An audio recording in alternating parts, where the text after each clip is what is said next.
سلام. الا كنتي ولد وما كنتيش كتعرف كيفاش تخلي وجهك يبان جميل وجذاب وتكون مميز بين الناس، فهاد الفيديو درتو على قبلك. وفهاد الفيديو غنعطيك 5 ديال الحوايج فابور اللي غادي يخليوك تبان اكثر جاذبيه. طبقهم ورد عليا، وكنواعدك الا طبقتي هادشي اللي غادي نقول لك فهاد الفيديو على حقه وطريقه، فانا متاكد ان اي حد دزتي من حداه سواء بنت سواء ولد غادي يدير هكا، وغادي يولي يتمنى غير امتى تجي الفرصه باش يتعرف عليك ويهضر معاك. وفي المقابل غنطلب منك حاجه وحده واللي هي دير الكيت ديالك في ودنيك وجيب معاك شي كاس ديال القهوه ويلا نبداو. اولا كنتمنى تكونوا كاملين بخير وعلى خير وفي احسن الاحوال. نبداو.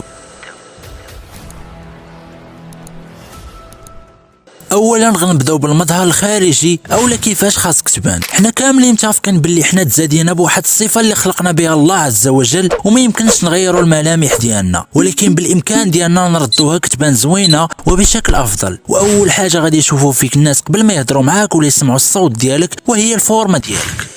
وداكشي علاش كنصحك لما كنتيش كتريني بدا تريني وتهلا في راسك بالماكله الصحيه ولونطريمون، ودير شي بروغرام زوين ديال الوقت اللي غادي تبقى تريني فيه والماكله اللي غادي تبقى تاكل فيه، وتاخذ الوقت الكافي ديال النعاس. وكنواعدك الا طبقتي هادشي لمده لا تقل عن 6 اشهر وبقيتي غادي بنفس الريتم ونفس البروغرام وما كاين غير الماكله ولونطريمون فراه كون اكيد غتبدا تحس بالفرق من ورا هاد المده، وغادي تبدا تبان لك النتيجه وغادي تحول الجسم ديالك من هاد الحاله لهاد الحاله. ولا بغيتوا الفيديو الجاي يكون كيهضر على هذا الموضوع نيت وكيهضر على كيفاش تطلع فورمه زوينه، كتبوها لي في لي كومونتير.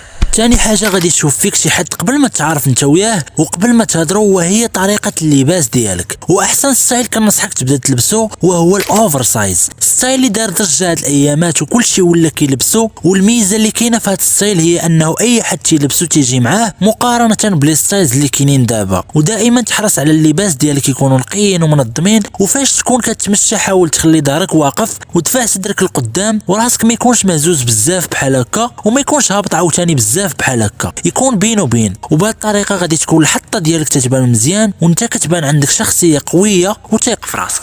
ثالث حاجه الدراري وهي الشعر ديالك. الشعر ديالك كيلعب واحد الدور كبير في الجماليه ديال وجهك، داكشي علاش فاش تكون كدوش بقى تغسل راسك بالشامبوان 2 ديال المرات، ولكن ماشي دائما. الا كنتي من الناس اللي كيدوشوا يوميا فانا كنصحك تبقى تغسلوا نهار ونهار لا. وحتى الحسانه شي حاجه اللي مهمه وكتعطي نتيجه كبيره. وقبل ما تمشي عند الحلاق وتقول ليه يدير لك شي حسانه وفي الاخر ما تجيش معاك وتبقى مخبي في الدار حتى ينوض لك الشعر، حاول تعرف على الشكل ديال وجهك وتعرف على الحسانات اللي يقدروا يجيو مع الشكل ديال وجهك. ولا بغيتو شي فيديو على هذا الموضوع كتبوها لي لتحت في لي كومونتير.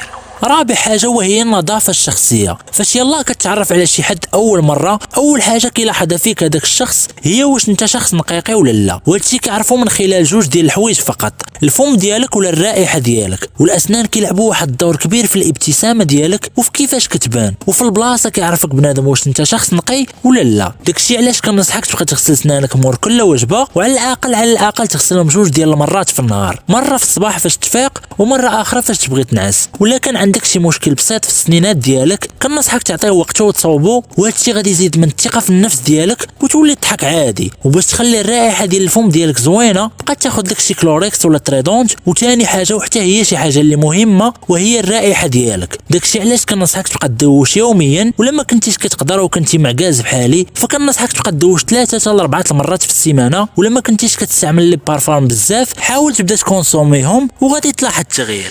اخر حاجه الدراري وهي مورا ما كتعرف على شي حد وكيعرفك انك انت شخص نقي وكلشي، هنا كيجي السؤال اللي هو شنو هي الطريقه كيفاش خاصك تهضر مع الناس الاخرين. ولكن ما تخافش، مع اخوك عبقري كلشي عنده الحل. نصيحه لك صديقي، ما بغيتكش تكون كتهضر بزاف، وفاش تكون كتهضر حاول ما تزربش في الهضره ديالك وديما خليك ثقيل والهضره ديالك تكون عندها فائده، ما تكونش كتهضر غير في الخاوي وصافي. وثاني حاجه فاش تكون كتهضر مع شي شخص حاول ديما تسمع ليه مزيان الهضره اللي غادي يقول، عاد جاوبو بطريقه زوينه والجواب ديالك يكون مقنع وتكون فيه المعنى. ودائما الهضره ديالك تبقى تجبد فيها الله سبحانه وتعالى، بحال تسالي الهضره ديالك بالحمد لله ولا سبحان الله ولا شي حاجه اللي فيها اسم الله سبحانه وتعالى. وهنا نكون وصلنا لنهايه الفيديو، وكنبغي نشكرك بزاف الا كنتي وصلتي حتى لهنا. اي فوالا لي زامي كانت هادي لا فيديو، كنتمنى تنال الاعجاب ديالكم. ولا عجباتكم ما تنساوش تخليو واحد لايك وسبسكرايب وشي كومونتير زوين بحالكم، وتهلاو في راسكم.